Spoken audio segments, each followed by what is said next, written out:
AJ, let me start with a very warm and official welcome to BYU Sports Nation and your debut here. How are you?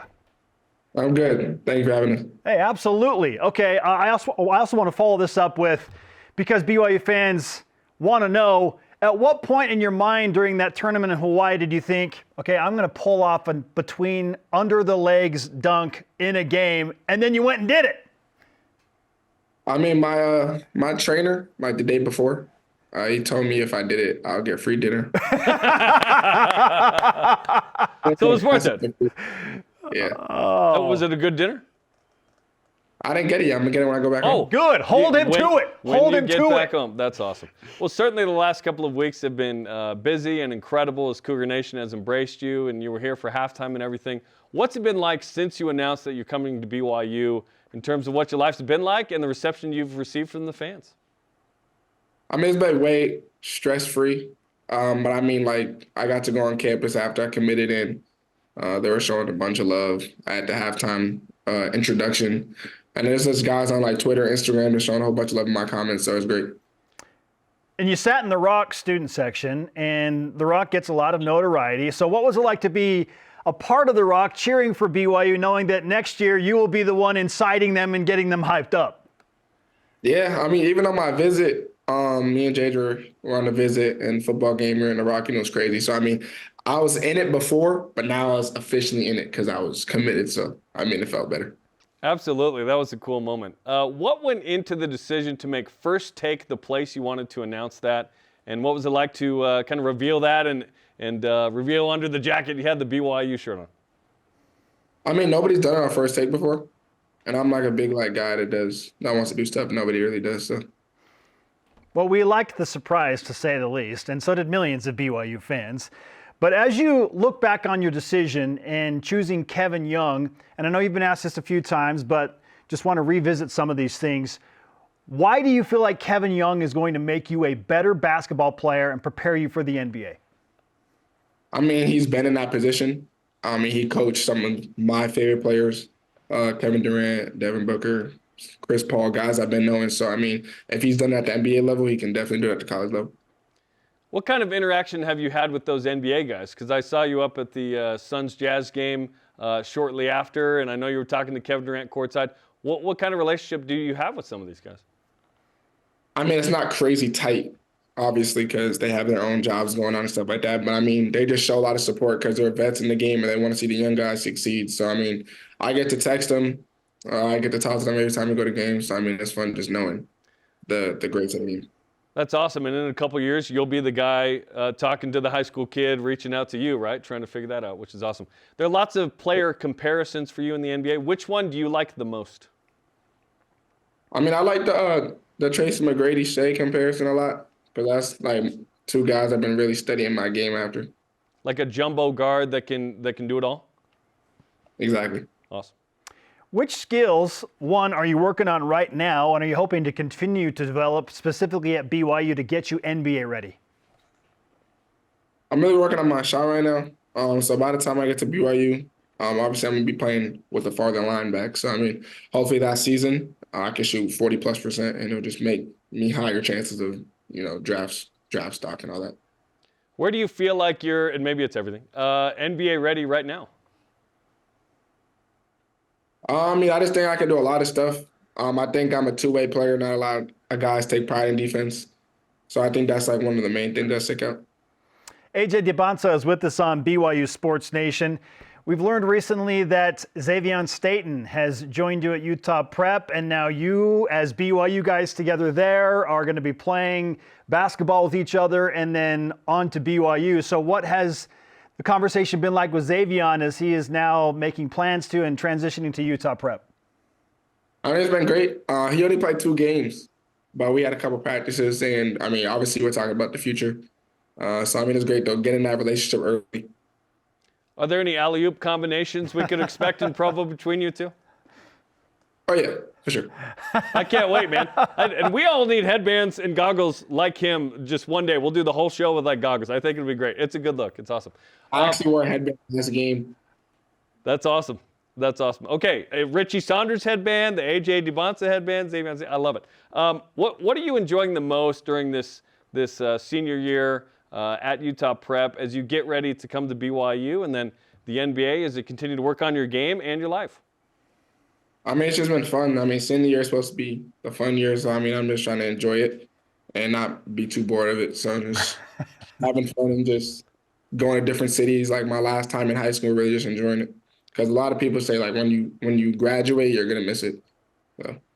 It's a fun time of life, absolutely. I don't think, though, a few years ago you imagined you'd be in Hurricane, Utah, of all places. What's it been like to integrate into southern Utah, which is one of the great spots in the state? I mean, I only like it because nobody bothers me. That's totally fair. You can go to the grocery store and you're good? I go to Walmart like once a week and I'm good. Let's go. There's a good barbecue place down there as well. Yeah. If you go down into St. George, though, watch out. They'll stop you, right? I mean, I've got some stops, but it's not crowds of people. I did want to ask you the role that living in southern Utah had on maybe the influence that maybe BYU had on you. If you didn't live in Hurricane, do you think BYU would have still been in the mix at the same level, or did living in this state help? Yeah, I mean, it helped. Definitely just being in Utah, like, I mean, I just like the environment. And like Salt Lake, I mean, Salt Lake is different than Hurricane. Hurricane's like way peaceful. Salt Lake's like a city and stuff like that. But I mean, it's just good. The state's good. So I was like, I might as well stay here. AJ Dybantsa is on BYU Sports Nation. Okay, that prompts another question. What do you like to do most outside of basketball? Sleep. That's important. You're a growing young man, AJ. Okay, another follow-up question. And you told me this during our interview. You don't have your driver's license yet. Is there a future plan to put that in place before you get to BYU? Yeah, I told my dad I'll get it in April. So. Nice. That's coming up. In time to go to prom, perhaps? I won't be going. No prom. No prom. No problem, I think. It's going to be awesome. What have you enjoyed the most about, you talked about living in Utah. What have you enjoyed the most about living in the Beehive State? Being peaceful. Nobody bothers me. That's an important thing to you. I think in Provo, that will be exciting as well. Although, during Jimmer Mania, it was very exciting. People got excited about being around Jimmer. So how do you kind of handle all the attention that you get as the number one recruit in the country and a projected number one pick in the NBA? I mean, just be yourself. That's really it. Okay, straightforward and simple. Okay, I also want to follow up with the conversation that Jarom was just referencing with Kevin Durant at a recent Utah Jazz Phoenix Suns game. When you're sitting there courtside with him, what type of advice and commentary is he giving to you in those moments? That specific game, I mean, we were just catching up because that was his first game back from injury. So he was just telling me, like, he's just excited to be back and he's going to put on a show that day. He definitely did.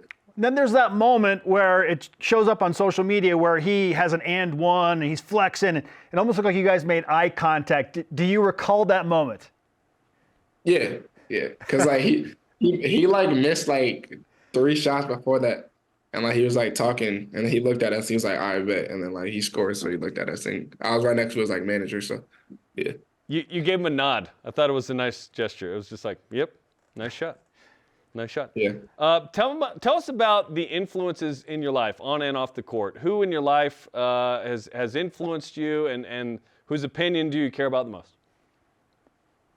Definitely just my parents and my 2 sisters are, like, the biggest influences. I mean, my younger sister too much of an influence. I'm older, but my 2 parents. Do they play ball like you? My younger sister plays volleyball. Very nice. Hey, got to jump, got to swing, got to use that athleticism. Hey, mom and dad, athletic as well? Nah, my dad plays soccer. So okay. Dad plays soccer. Very cool. Did he play growing up? Did he play in college or pro, anything like that? Yeah, he played college. Where did he play? Massasoit Community College in Brockton. Let's go. Hey, way to rep Brockton. Let's go. Okay, a little soccer, a little volleyball. Hey, AJ, fun fact, by the way, Massasoit, there's a statue on campus of Massasoit. Yes. I'm not kidding. That's pretty cool. Nice connection. Yes. And there's one in Plymouth, Mass as well. You can go see the same. The sculptor or whatever is from Springville, just down the road. So there you go. Maybe I should go. We got to get a picture of your dad, Ace, next to that at some point. And again, let's stay with the family theme here. I enjoyed getting to know your dad. I know that you spend a lot of time traveling with each other. But I also want to give a shout out to your mom. And you mentioned to me again in that initial interview that she really challenged you to take your studies seriously at BYU. And you told me like you're big into finance. So what are you looking forward to most about developing there at BYU in that regard? I mean, the path that I'm going towards, I should be making a lot of money. So I need to know about the money. So. No question. And that's the most practical way is, right, hey, let's manage this. Let's be smart. So Ace is your dad's name. Is your mom's name Chelsea? Is that right? Very cool. How old were you when you realized that playing basketball could be your profession and what you do in your life? I was like 13, 14. No, I was like 14. Okay, so all of 3.5 years ago, what happened? What happened in that moment when you're like, I'm pretty good at this, and I think I want to make a living out of it? I mean, I kind of just grew 5 inches in 3 months. When you were 14? Yeah, so I was like, okay, maybe I should like try. just a couple months later, like I'm pretty tall right now. I imagine shoe size just exploded. Just all kinds of different shoes at some point. I was like 6'2", so I was like 13. And then you sprouted up from there. Yeah. Wow. That's incredible. What size shoe are you right now? I'm a 14. My foot hasn't grown, so I might be cooked. I might be stopped growing. well, here's 6'9's jumbo wing. You're pretty good. Here's the thing. Once you get past like 16, 17, they don't even make half sizes. It's actually okay. You have better options there, but you do have your own shoe deal, do you not? I'm signed with Nike. I don't have a shoe deal though. Gotcha. In the future, I'd imagine that's hopefully in the plans. Yeah. Okay. What's the shoe of choice right now for AJ Dybantsa? I like a lot of shoes. Next game, I'll probably wear some Kobe's, but I wear a lot of KD's, Sabrina's, a lot of different shoes. I love it. Yeah, Sabrina's a great looking shoe. That's awesome. It looks sweet. I love that one. Okay, you're wearing the USA on your chest. As we wrap up, did want to ask you as well about what it means to you to represent the USA in those regards and go and play in those international competitions. I mean, it's fun. Definitely seeing how like other countries just, are taught different ways of basketball.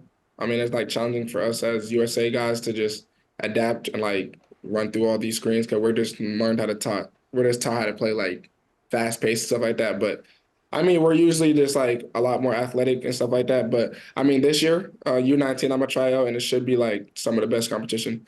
You actually might see me and Zavon on U19. So heck yeah! Hey, let's just go. all over the place, man. I love that. Did want to ask you, hardest class in school right now? What is it? Hardest class? I have like all A's and B's, but no, I'll say real estate. Real estate. You have a real estate class. That's great. It's not hard. It's not hard. It's just that like there's a lot. Sure. And what's your easiest and like favorite class? Well, this semester I have to take health, so that should be pretty easy. I love to smile along with it. AJ, great to have you on BYU Sports Nation. We'll do this again soon. In the meantime, we wish you well in your studies, that you maintain those A's and B's, and that you crush your driver's exam at some point. And I'm certain that we'll be following up on said driver's exam as we move forward. Yeah, we definitely will. Thank you for having me, though. All right, AJ, take care, man. Thanks, AJ.